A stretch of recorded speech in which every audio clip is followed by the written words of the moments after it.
another open concept episode of We Only Look Thin. I am Catherine Weigel. I have lost 145 pounds, and with me today is... Donald Weigel, and I have lost about 100 pounds, and this is We Only Look Thin. It is, and we've lost weight not only on the scale, but in the kitchen. That's right. Today... we're taking you to Heck's Kitchen. Heck's Kitchen. We don't swear on the show. No, this is a family show. That's if right. If we were a TV network, do you think we'd be like what? Do we think we'd be like the Hallmark Channel of weight loss podcasts? I think that I like the Hallmark Channel is basically like the Playboy Network in comparison to this show. We just like to keep it family friendly. We want everyone to enjoy. I just remember a couple of years ago, that little boy whose mom wrote into us and was like, tip of the week to ya. Yeah. We're making this show for him, and we don't want to disappoint him by saying the swears. Yeah, when we finish recording, we just flip Cinemax on 24/7 so that we can make up for all of the family-friendly content. That'd be awesome if you found out like our real selves. We were just kicking things and swearing with words. That's right. Swearing. Cussing and a fussing about it. I remember in third grade, a kid moved from Saudi Arabia. His dad was like an oil baron or something like that. He moved to our town, and after school, a bunch of girls were like, Todd's gonna teach us how to swear after school in Saudi or whatever, Arabic. And I didn't know what that meant. And I thought he meant like swear, like I pray to the Lord. Oh, nice. Like I was like, oh, he's going to teach us nice. I swear that I'll be good. Goody two-shoes. Yeah. I don't know if I was, but I sure was a prude about it. But yeah, it turned out Todd was not teaching us how to say our prayers to the Lord. I took 3 years of Spanish in high school, and still to this day, the only words I remember are the swear words that the kids taught me. And they go a little like this. Yes, we and can I'll fluently just curse say them in other all languages. right now. Yes, exactly. I know a couple of curse words in French, a couple in German. He can get around. And we also know that taxi is the same word in many countries. Oh, and beige also. Beige actually, okay, this is serious, everyone.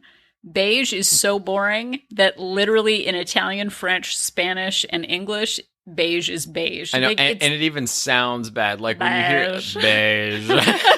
Nobody is interested in that color. No one gets excited saying the word beige. Now, we're joking about Heck's Kitchen, but when I was a kid, you just don't know what things are actually. I heard about, I'm going to say the words right now, H-E double hockey sticks kitchen in New York City. No, you really said the words. I can't do it. I know.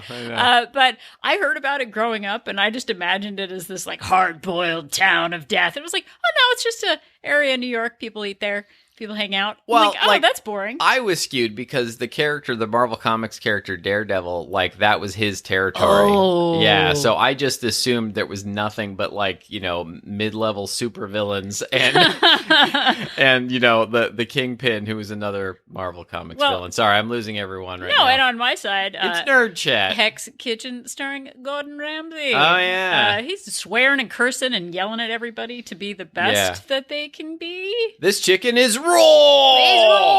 You donkey. Can you imagine I wonder if there is a cooking show that's just like nurturing and friendly. Would anyone watch that, or do people just like to see people cry and smoke on television? I'm just trying to imagine in 2021 the workplace environment in which Gordon Ramsay is not sued on a near daily basis if he screams at people like that. It's horrifying. I think it's fine on television, but I don't think in actual life you can scream at people anymore. I took a French cooking class at Sur La Table maybe 15, 17 years ago or something like that, and the woman who taught was very Gordon Ramsay-ish. I was just taking it for fun and to learn how to use butter 50 ways, but I didn't add the thing at the right time, and the woman sort of pushed me aside as though I was doing a criminal act by putting in the lemon before the butter at the end of the saute or whatever. And I could not cut it as a professional chef if she made me cry in a corner and I was paying her for it, let alone Gordon Ramsay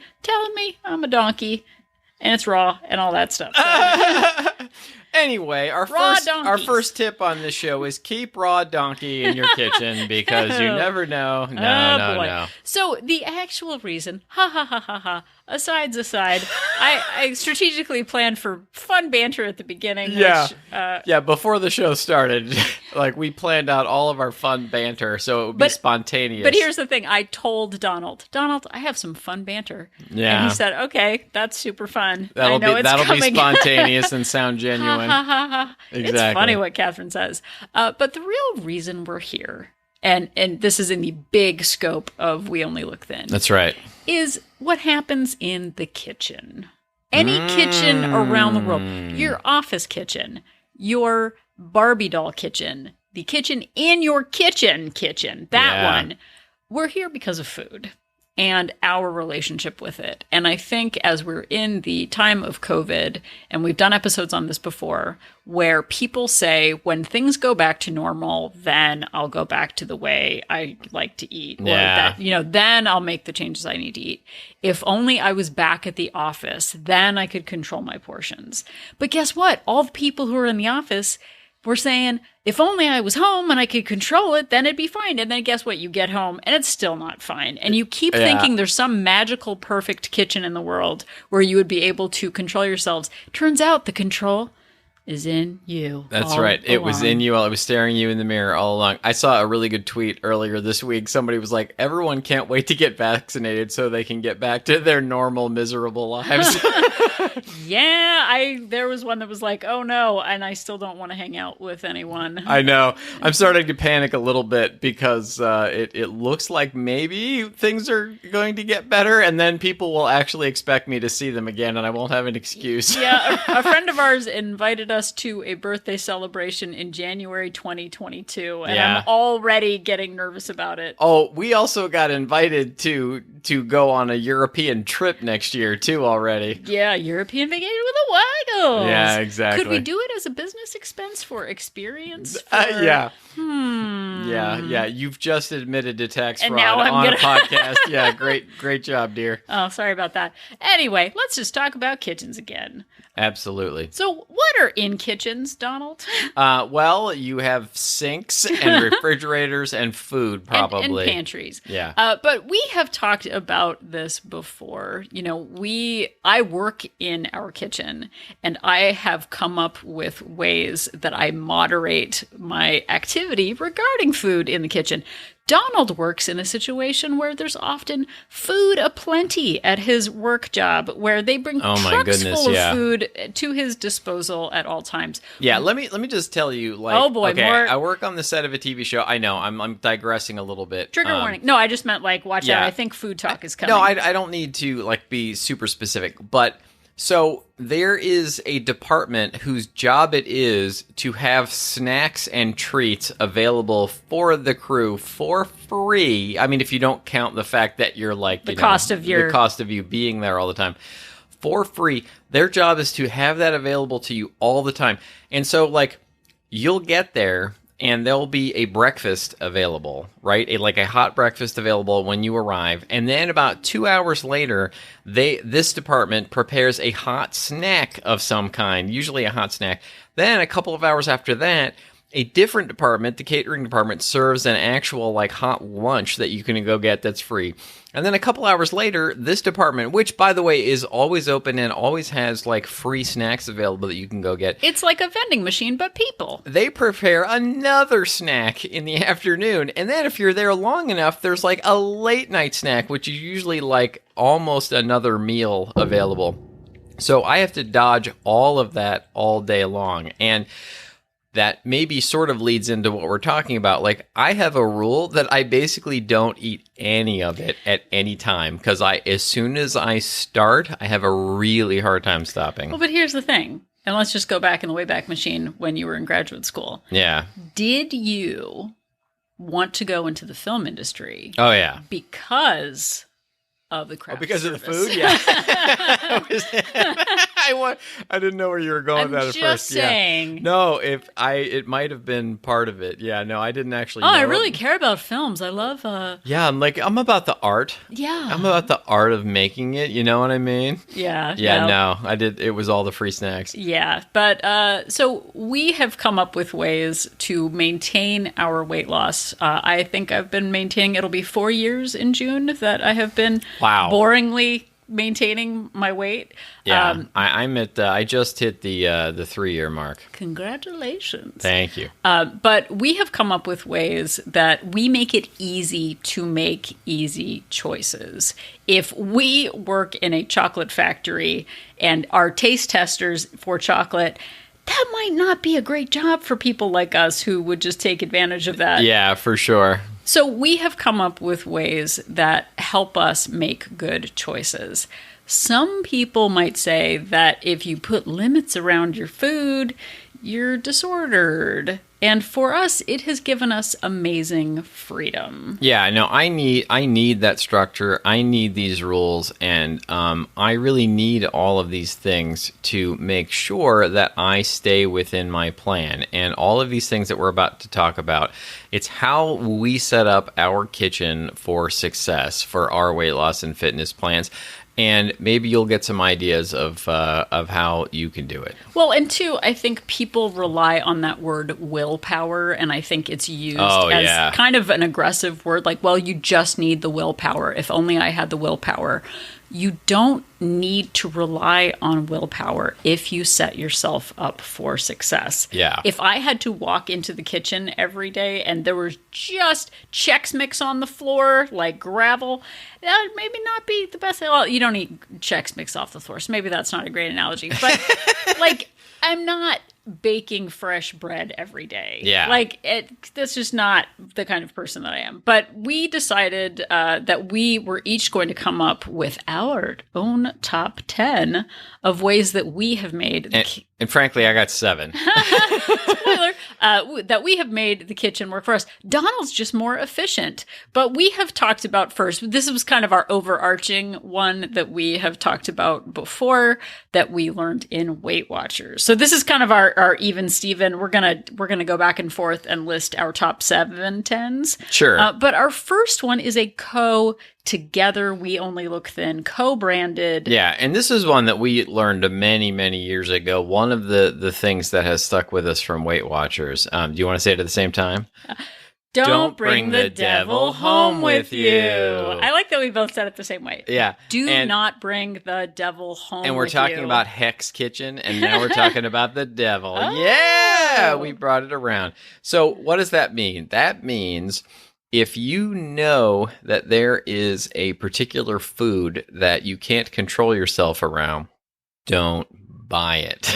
Yeah. Like every so often I would like to try and test my resolve on some of these things, and I'd be like, oh, I can have it at home now, and then I would buy it and bring it home, and I would just go crazy. Well, and we are talking about bulk family size portions of things that you know time and time again lead to sabotage. We did an episode called Pairing is Caring, where we talk specifically about how to still have foods that you love in your life in a mindful and purposeful way, but just randomly having them at home, if it keeps bringing you down, just don't negotiate with yourself. Don't do it. Don't bring the devil home. Yes, absolutely. So now I think we're going to go into the fun part where neither of us know what we're going to say. Do you have more than I do? I think so. All right, then you should go first. So this is my first one. It's if we live alone, obviously we can control what we bring into the house.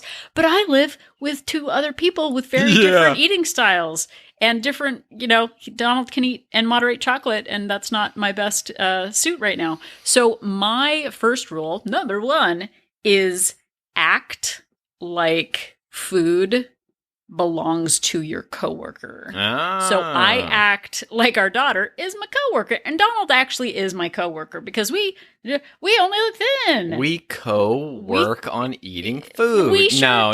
We co-work on we only look thin. But if you were at work or at a school and there was a refrigerator with, Richard's lunch bag, you would be like, well, too bad, so sad for Richard. Unless you're Kevin from accounting, in which case you'd steal my pot pie from the freezer. No, I don't know. I'm making that up. Man, you are creating workplace drama. I know. But just act like it doesn't belong to you. Our daughter eats granola bars and trail mixes that don't serve my goals. And she can moderate them. She'll have one a day, not a big deal. Maybe even leave crumbs all over the table. And she's fine with it.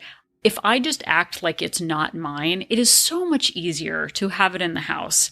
There are actual shelves in the pantry that are designated for our daughter at her eye level, and I just sort of act like they're not there. It is much easier to just act like the food doesn't belong to me. If you had a roommate or a coworker, you would not take their food. So I just act like I got roommates and work chums instead of a family. And oddly enough, like the way my brain works, even if you and I have like the same brand of Swiss cheese, like you have like a drawer. I have my own in the kitchen for your stuff. I got stuff. my deli drawer, and he's got his. And I have a drawer for my stuff. Like when you put that cheese in your drawer, like in my mind, that is off limits. That is like I cannot touch that. Sometimes I just buy food because I'm like, somebody will eat it, and Donald's like, "May I eat your cheese?" I'm like, I don't know what that. Do I have cheese? I don't even know about it. What do you mean you don't know if you have cheese? Cheese is delicious. Anyway, that's another argument for another day. I have an inventory in my brain of all the food, especially the cheese that's in the house at the same time. All right, so my first thing is to, and this relates to the don't bring the devil home with you rule, is that invoke the 3 strikes rule. Ooh, that's a good one. And that is, if you bring a food home 3 times and you can't control yourself, like you get the same results each time, you're sort of like, well, maybe now. And then like time. 6 months later, you're like, well, okay, I'll try again. And then like 6 months later, you're like, yeah, if you still can't, if it still causes a problem, if it still triggers a binge episode, if you still find yourself eating the whole container and then crying yourself to sleep, I'm kind of joking about that, then don't bring it home with you anymore. Like that is a food that goes on the devil list, the don't bring it home list, and that is something that I follow. Well, and sometimes too, when I'm feeling really good about my weight or my habits, and I'm having a day that I feel strong, I'll be like, you know what? I can totally moderate that having that in the house. I'll just bring it home and it'll be fine. And I'm fine day 1, day 2, day 3, day 4, day 5, and then day 6, suddenly it's like, ooh, I better eat those 6 Snickers bars. Yeah, I'm fine until I'm not. So I call those kind of a sleeper cell food, where it's like, I'm fine, and then I'm not. And that's when I kind of pull back and say, okay, obviously right now this isn't the time to have it in the house. Again, if you go back to pairing is caring, you could bring 1 into the house. Just buy 1. When I go to the grocery store, I did this the other day. I bought a single Lara bar, which I really like, granola bar. No nutritional value, just delicious. It's 3 ingredients. It's amazing. I bought 1 so that I could eat 1, because if I bring home 12, what a value. What a value is 12, but not if I eat 5 of them at once, which is what I used to do in the past. So 1 in the house, there's no opportunity for me to eat more of them. Now, wait, was that your next one, or was that just an aside to, that was an to aside. mine? Okay, so it's your turn. Okay, we'll try to make this quick. So I have my next one is kind of an overarching one, which maybe I only have like 3 in total, because so I create policies around my food choices. Gretchen Rubin talks about, if you have a policy for something, you're letting go of decision fatigue. It's not, well, what do I feel like? It lets you off the hook, because then you don't have that negotiation fatigue with yourself. You just made this episode shorter because I have this one on my list too. Hooray! Yay! I create policies for myself, like I don't eat any treats until after dinner, for example. Like when I go into that kitchen, I know if I haven't eaten dinner yet, that a treat is off limits. And, to tie into what I was saying about work earlier, when I pack my food for the day to go to work, I don't even pack any treats. I know that I won't eat those until I get home and I've eaten dinner. Yeah, and you know what? That's fun fact. My first policy is no sweets before sundown. It's my vampire rule. Oh, I like it. I'm a sweets vampire. The moon must be shining bright for me to enjoy a treat. Wait, that's a werewolf. Oh no, I see what you're saying. But like it has to Yeah. just be night. No, Werewolves, if the moon is vampires. shining brightly, you turn into a werewolf, and then you can drink chocolate milk or something. Yeah. Okay. See, we're All on the right. same page. But I sabotage myself over and over and over again by just having that word just. We talked about that before. Yeah. I'll just have one cookie. I'm a grown up. I can make food choices. I'll eat mindfully. And then suddenly, you know what sounds really good after chocolate? Something crispy and salty. And you know what is good after that? Something crunchy and blah, blah. So I realize time and time again that I just sabotage myself if I have a sweet in the daytime between meals. So I save that for best case after dinner, kind of like Donald. He does more savory snacks. We can list the snacks in the show notes. But me saving sweets for I'm after. not listing snacks in show notes. Okay.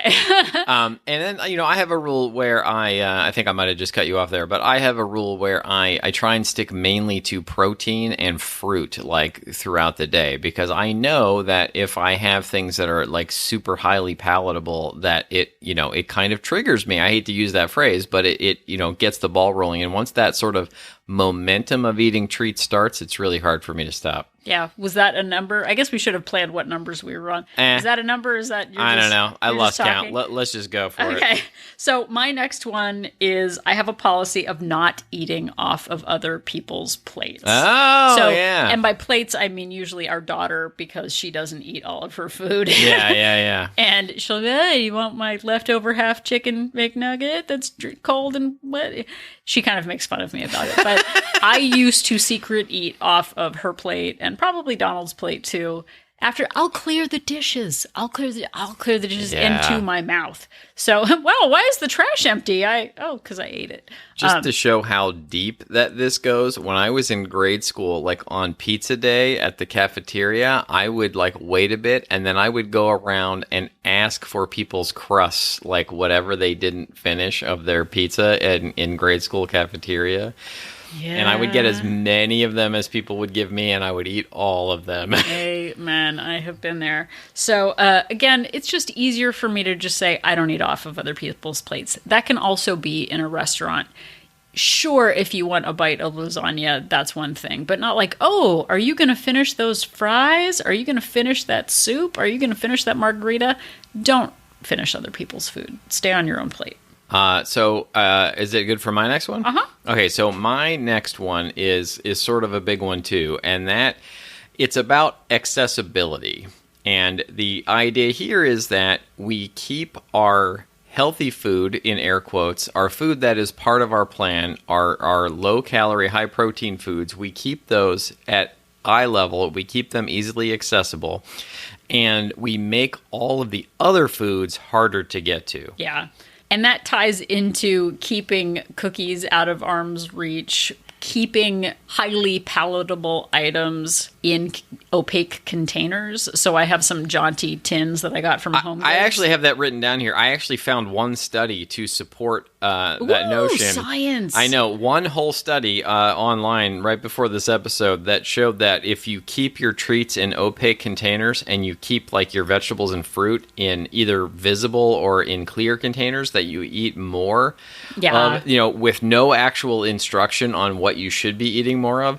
The people in the study ate more of the healthier, I hate saying healthier, but ate more of the, fruits and vegetables and ate less of the treats when they were the treats were in opaque containers. Yeah, so we make it easy to make good choices by having fruit on the counter, by having healthier foods, right at the front of the meat drawer or the vegetarian meat drawer, whatever kind of drawer for whatever kind of meat you have. Yes. And then I put the more palatable, delicious foods in the back. So I also like to create barriers for myself. Like I will buy like these little tiny fun size candy bars, and I don't just leave them sort of on the counter where I can just grab them as I'm like, going by. I take them and put them inside a Ziploc container with a screw-on lid and put that in the bottom drawer of the refrigerator, kind of in the back.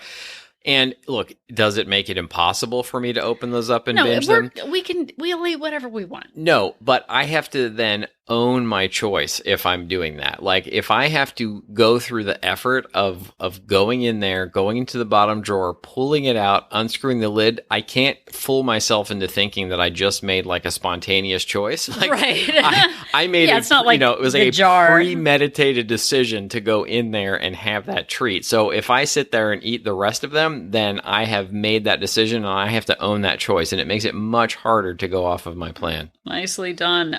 So my next one is never eat directly from a large container. Oh, yeah. So we talk often about having single serving bags of things, which still, again, you can eat as much as you want. You're a grown up, but I never just buy a big family size of anything. I never eat right out of the package. I put things in bowls or on a plate and measure them out. Well, and part of that, and maybe this is a part two to that, is never take a container to a second location because you should just assume you're going to eat it all. So it's not like, oh, I pretty much know what this is, but maybe the family wants or whatever. Like, oh, for the table, like we said in the other episode, measure it in the kitchen, close it up, and put it away. Yeah, and I have this one on my list as well. So we just made the show even shorter. Yay! We have more time for spontaneous banter.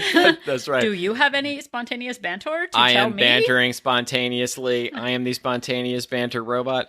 The portion sizes, for me, the size of the container is the portion. Yeah. And I know that that's just sort of this mental game. It's just sort of this construct, but if I buy a full-size candy bar or I buy a big, box store-sized bag of chips, that's the portion size. Like, I will take that into the living room and I will sit down and I will eat it until it's gone.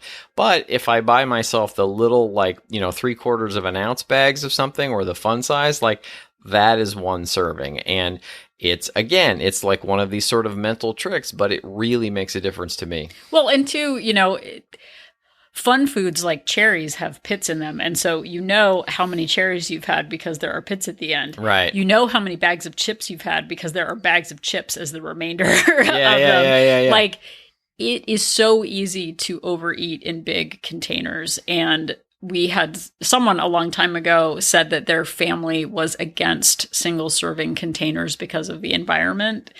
And if you're eating a whole bag of family-sized chips or whatever, you're not saving anything because it becomes a bigger container anyway. And we are treating a condition that we have. We have disordered eating habits. And just like if you had diabetes and you needed, medication and single-use syringes, we need single serving portions to help us. Now, we're not saying we have single servings of every single thing in the house, but things that can add up quickly, high fat, super palatable foods. It helps to have pre-sliced cheese and packaged snacks and treats. Well, and I even do it with some of my, quote unquote healthier food. Like, I don't buy yogurt in the giant container either because I find it harder to control even the portions of that or cottage cheese. Like, I get the single serve versions of both of those because, again, the container is the serving size in my mind. Awesome. So I think you're next. Why don't you? Well, you did one that ended up being off of mine. I'm almost out, so why don't you do another one? Okay. My next one is, and I don't know that you do this, but I do this. We talked about pairing is caring, so do that. Yeah. But my other trick is buy the meh version of a food that you actually really like. So for me, I love toast. It could be my meal when I go to prison for murdering all the food at the buffet. Yeah, she really does. I love toast. Not a great idea for me to have it in the house. Yeah. But I can moderate an English muffin. It's meh. It's good. It's kind of like English muffins. It's fine. I can eat it. It kind of does what it needs to do, but it's not one of those must-have foods. So I save delicious toast for being outside the house. Yeah, I find both of them to be kind of meh, but I'm just happy that there are things that I'm not crazy about. So it's good that I don't love every single thing. Exactly. But the sweet potato's fine. I can eat a sweet potato, but potatoes are much harder for me to moderate. At least they have been in the past. So I'm not saying don't just buy food that makes you sad. But like, okay, well, the English muffin is good enough for now, and then I'll really indulge in a big breakfast at some point when the world opens up again. I'm fine. I'll have toast outside the house. I actually have a crocheted Mr. Toasty little toy. You do. He lives on our bed. He lives on our bed. He's a piece of toast with a little pat of butter and a smile. Yeah. It makes me very happy. So that gives me the toast that I need in the house. And aside from toast, having something like Halo Top in the house is much easier for me to have in the house than Ben & Jerry's. So just examples like that. Like, it's really good. It's good. It's fine. But I don't have a gallon of delicious ice cream in the fridge. Yeah, no, for sure. And, you know, I do that trade-off all the time where I try and decide, like, is the smaller portion of the really good version of something a good idea, or the larger portion of the not-so-good version? Yeah, it's a trap. Maybe that's another episode. I play that balancing act all the time. Okay, so moving on to my next one. This one may at first not sound like it has anything to do with the kitchen. Prove me wrong or right. It is have an emergency stash. And what I mean by that is... This is surprising. Listeners, we're in this together. I don't know what the heck he's going to say now. That is, keep a like frozen meal around to have for quote unquote emergency situations. If, you come home late, something unexpectedly comes up, and you just can't prepare that like wonderful, like, from scratch meal that you had planned. Have something that you can pull out of the freezer, throw in the microwave that will replace a meal or serve as a meal and not, destroy your plan for the day. Because in the past, I would be in that situation and I would just be like, all right, I'll just eat chocolate, or I'll just eat chips, or I'll just eat, a couple bags of cheese out of the refrigerator. But if I keep an emergency meal around like that, then I always have something I can go to that fits into my plan, is still tasty, and won't make me feel like garbage afterwards. That is a great tip. Thank you. That's what I'm here for. So my next one is plan your indulgent foods in the morning to have in the evening. Oh, wow. You, I was sweating for a second there. I thought didn't know that was what where you're going with that. Plan to eat all your indulgent foods first thing in the morning. No, I said plan to. I know. I get it now. But and I've done this for the last 5 years. I decided that my morning half and half and my evening dessert were non-negotiable bookends to the day. So I pre-tracked those from the very start of this, so that I wasn't in a position where I was like, I'm not going to be able to have anything good. This sucks. I'm enjoying it because I know at the end of the day, I'm getting the treat. That's exactly how she sounds when she's not on microphone all the time. It's very difficult to understand what she's saying. I talk like this. But I plan for it. And there are foods that I can have. I'm not getting like meh. I'm not having like dry English muffins for dessert every night that make me cry. Yeah. I enjoy in small portions or in individual packages certain foods that I can moderate. And I plan for those before it's after dinner. I go, what do I feel like? Like, ooh, what do I feel like tonight? When I start negotiating with myself at night, it doesn't go well for me. So pre-planning that is great. And I do, to Donald's point before, I will occasionally buy a single slice of carrot cake for my daughter and I to share. Because we both like carrot cake. Donald doesn't like carrot cake. Not a great guy. But he's vegetarian and he doesn't like any fruits or vegetables. Not a great guy. Because I don't like carrot cake. You've been married to me for 20-some years. I just think it's funny that you're a vegetarian or like zucchini bread isn't a thing. That's not good. Look, it's not that I... He's making the meh face. All right. I'm not going to defend myself. I'm allowed to not like things. That's okay. I'm always grateful when there's something that I don't like to eat. But my point is, I will get a single slice from the bakery at the grocery store. I don't need a whole 12-inch cake. One slice shared, that's a portion I can moderate because there's no more to eat after that. It's just the one, and that's fine. Exactly. All right, I got 2 more left. And okay. The first one is, if you really can't stop from going into the kitchen, fill it with bees. I can't even get it out. Fill it with bees or snakes. That'll keep you from going in there. Okay. So, all right. So I actually do know people who are like, I'm going to put a padlock on the kitchen. And like, Oh, man. Look, everybody has their method, whether it's bees or snakes. Or a guard dog, some sort of violent creature. Yeah, who's trained to just attack you. Oh my gosh, our daughter wants to get a tarantula. Oh, and yeah, I don't know if she wants it just to annoy us, if that's her rebellious. Absolutely, that is not happening. I would not live here if that happened. When she starts paying for her own place, that's when that happens. Okay, my real next one is make it easy to weigh and measure your food.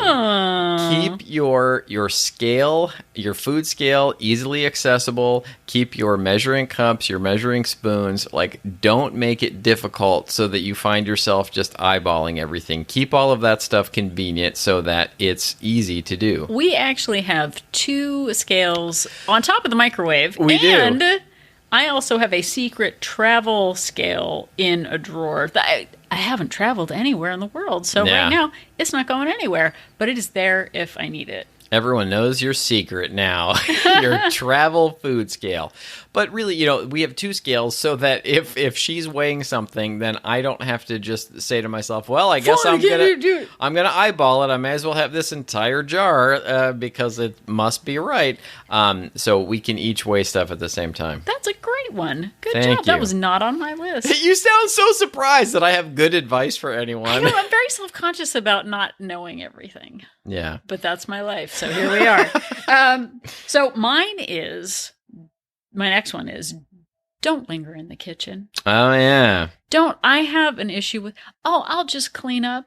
I'll just do the dishes. I'll just hang out in the kitchen before dinner and be productive.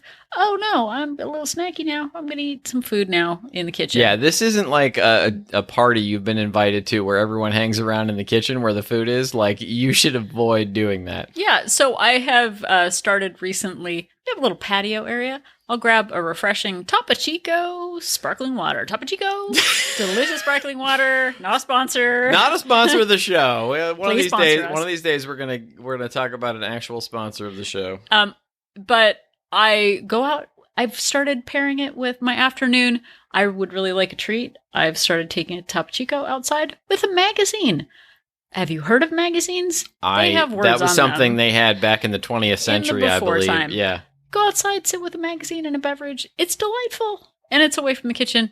I know enough there are lots of dishes in the sink right now because last night I just did not want to hang out in the kitchen. I knew well enough that it was a dangerous time for me. So only wash dishes, hang out, do food prep when you're feeling really strong about it, when you feel like your resolve is good, when you've got a cup of coffee, some chewing gum, something like that. But I linger and then I eat. So that's my secret. You're an eating lingerer. I am. All right. So speaking of spontaneous banter and magazines, I'm reading this pretty good science fiction novel lately, and they talked about this sort of dystopian future novel, and they talked about having... It sounds super fun. Yeah, super fun. They talked about having magazine parking, and at first I was like, what does parking have to do with magazines? It turns out it was like a magazine of a gun style, where like the cars are stacked on one another. Fun stuff. Yeah, dystopian futures. But my brain went to like paper magazines, and I was like, I don't understand what magazines have to do with cars. Do you know? Okay, fine. I have a fun side also. All right, here comes everybody. You,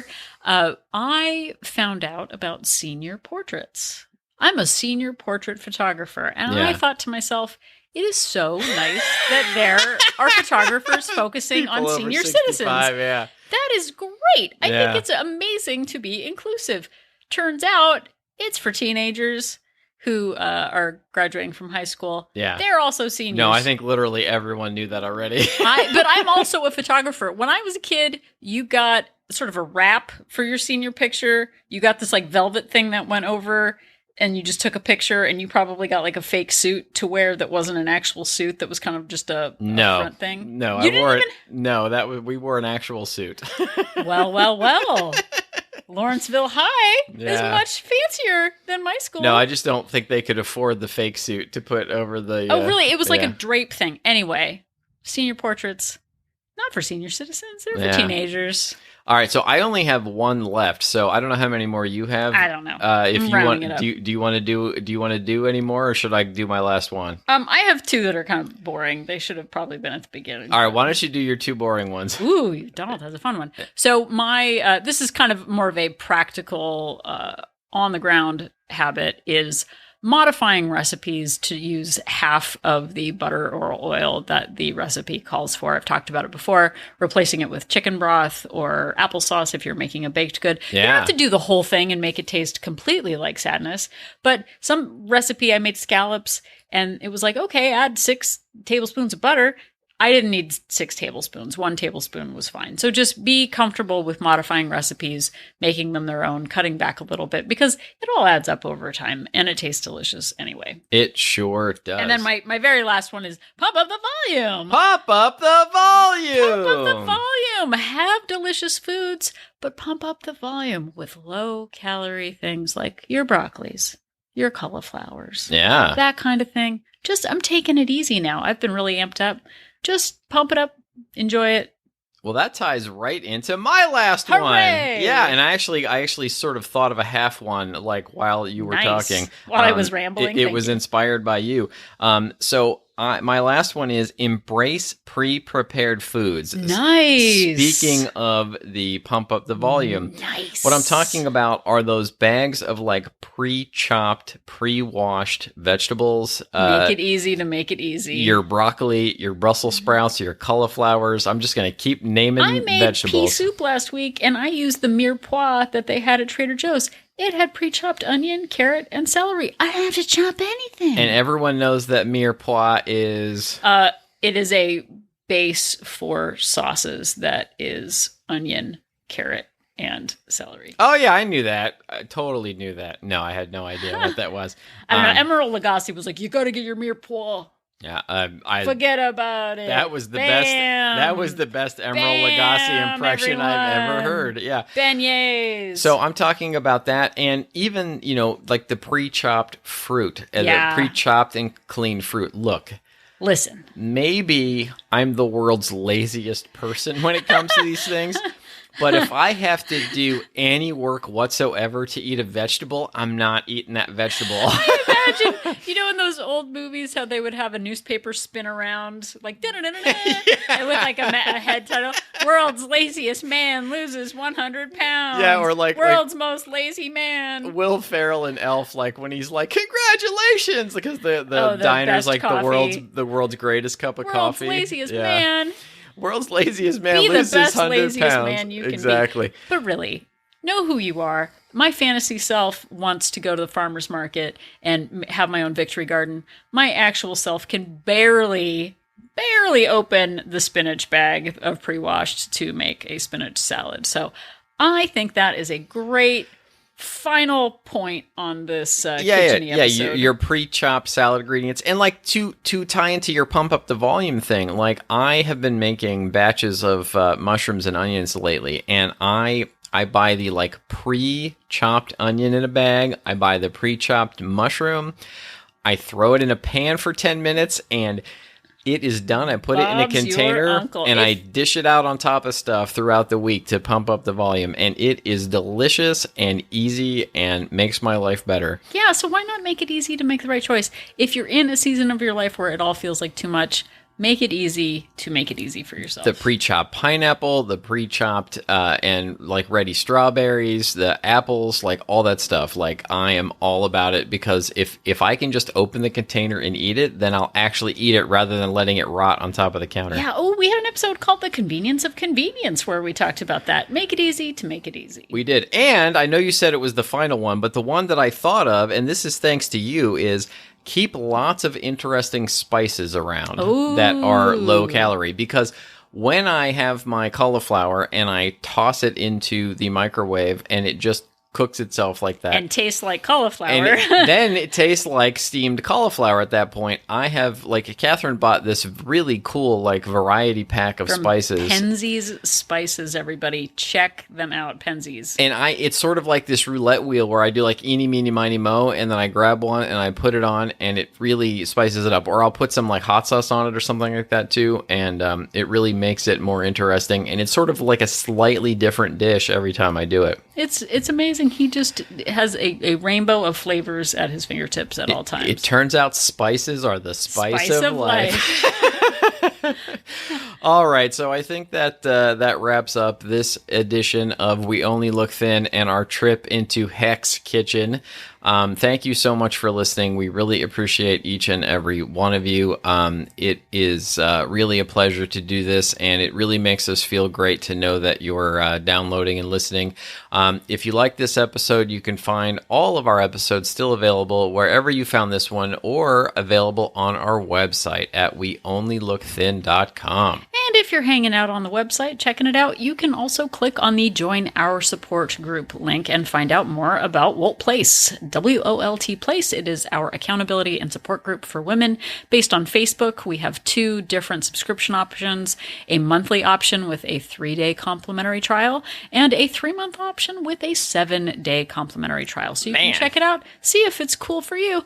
I am very proud of it, and it is just a wonderful group of people supporting one another not in a Gordon Ramsay way, but in like a fun friendship way. No, Catherine hardly ever screams at people about being Wouldn't donkeys. Wouldn't it be great if I was just the anti-whatever, you people better... Oh my it doesn't. God. I'm very understanding. So. Absolutely. And as a special bonus, you get direct access to my lovely wife in this group. That's me. And her fantastic help and advice. So check it out. I think you'll enjoy it. Yep. Also, if you'd like to stay in touch with us, you can reach us on the socials, as the kids say, on Instagram, Twitter, and Facebook at We Only Look Thin. And you can also email us to weonlylookthin@gmail.com. Sad news, though. I don't think any of the kids are on Facebook, Twitter, or Instagram. No, it's all, I don't know, it's TikTok and Snapchat. And whatever. Like, I don't think you can find us on either of those, because kids can do whatever I don't they even want. have those apps. We buy the groceries. It's fine. Exactly. And you can email us at weonlylookthin@gmail.com, and we do answer your questions. It might take a while, but we will eventually get back to you, and maybe we'll even make an episode out of your question. Who knows? We've done it before. Knows? It's super fun. And finally, if you have an extra moment to spare, you could head over to Apple Podcast and leave us a rating and review. It helps people find us in search results, and it also makes our hearts feel good that we're connecting with people. We have over 440 star reviews right now, and every single one helps other people find this podcast. Yes, indeed, and we appreciate each and every one of them. So, if you're still trying to figure out whether you should stop yourself from going into the kitchen by filling it with bees or snakes, just remember that Catherine and I are an inspiration. Please don't do that.